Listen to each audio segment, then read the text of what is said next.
আসসালামু আলাইকুম। সম্ভবত একেই বলে কাটা দিয়ে কাটা তোলা। যেই মার্কিন যুক্তরাষ্ট্র বাংলাদেশের সার্বভৌমত্ব ইস্যুতে আমি মনে করি এক ধরনের হুমকি তৈরির চেষ্টা করছেন, বাংলাদেশকে ইসলামিক খেলাফত এই টাইপের একটা কি বলা যায় ট্যাগের মধ্যে লাগিয়ে বাংলাদেশে বসবাসকারী সংখ্যালঘুদের উপর নির্যাতনের যেই মিথ্যা অভিযোগ তুলেছেন, প্রথমত আমি আমার জায়গা থেকে এটা নিন্দা প্রকাশ করছি। এর পাশাপাশি ডক্টর মোহাম্মদ ইউনূস যেই কৌশলটা অবলম্বন করেছেন, কাটা দিয়ে কাটা তোলা, বিষয়টা ভালো লাগছে।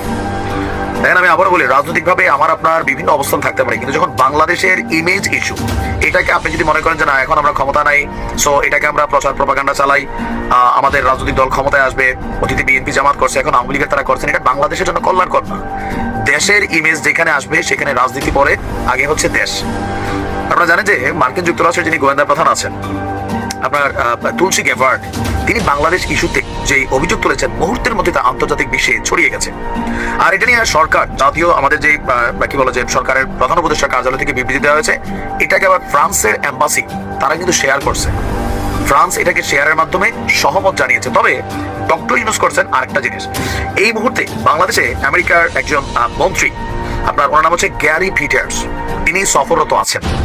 তো যেহেতু এই সময়ে মার্কিন এই গোয়েন্দা প্রধান বাংলাদেশ নিয়ে এই কথা বলছে, তো তিনি গ্যারি পিটার্সকে তার যে প্রধান অতিথি মানে প্রধান বাসভবন যমুনা, সেখানে তাকে তিনি আমন্ত্রণ জানান। তো আসার পরে তিনি বলছেন যে সাক্ষাৎকার গ্যারি পিটার্সকে তার নির্বাচনী এলাকা মিশিগানে, ওখানে আলাদা কথা।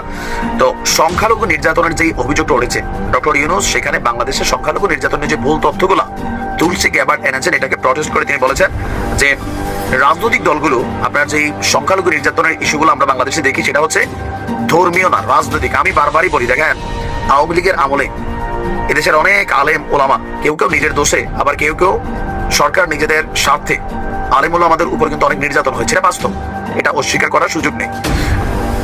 তো এখানে কি হিন্দুরা কয়জন হিন্দু পণ্ডিত বা কয়জন পূজারী, কয়জন খ্রিস্টান পাদ্রী তারা গ্রেপ্তার হয়েছে আওয়ামী লীগের আমলে? হয়েছে? হয় নাই। মুসলিমদের মধ্যে কিন্তু এই জিনিসটা হয়েছে।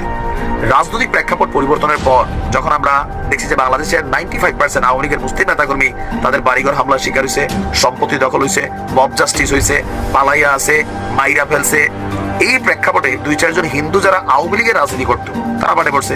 আবার ধরেন আওয়ামী লীগের আমলে যারা হিন্দু ছিল রাজনীতি করছে, আপনার এই যে গয়েশ্বর দাদা, তারপর নিপুণ চন্দ্র রায়, এরকম অনেকে বাড়ে পড়ছে না? পড়ছে, তারাও তো হিন্দু। কেন?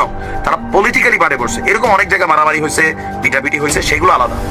এই দেশে ক্ষমতা পরিবর্তনের পর যতগুলো হামলা হয় সেগুলো হচ্ছে রাজনৈতিক, ধর্মীয় কোনো ঘটনা হাজারে 2-1টা হইতে পারে, তাও উদ্দেশ্য প্রণোদিত দেশকে অস্থিতিশীল করার জন্য। কিন্তু এদেশের মুসলিমরা আমরা তুলনামূলক ভারতের তুলনায় যথেষ্ট ধৈর্যশীল। কিন্তু তুলসী গ্যাবার্ড তিনি ভারতে বসে বাংলাদেশ নিয়ে যখন কথা বললেন, ভারতে চলমান মুসলিমদের প্রতি যে সহিংসতা, তাদের যে অধিকার ক্ষুণ্ণের বিষয়, এই বিষয় নিয়ে কিন্তু এই তুলসীর মুখ দিয়া কোন রকম কথা আসলো না। কেন? এটা তিনি কেন করলেন না? কারণ তারা শক্তের ভক্ত, নরমের জগ। ইউনূসকে অনেকে অপছন্দ করতে পারেন, বিষয়টা আলাদা। কিন্তু তুলসী গ্যাবার্ড প্রশ্ন তুলেছে বাংলাদেশ নিয়ে, এই জায়গাতে কোনো আপোষ নাই।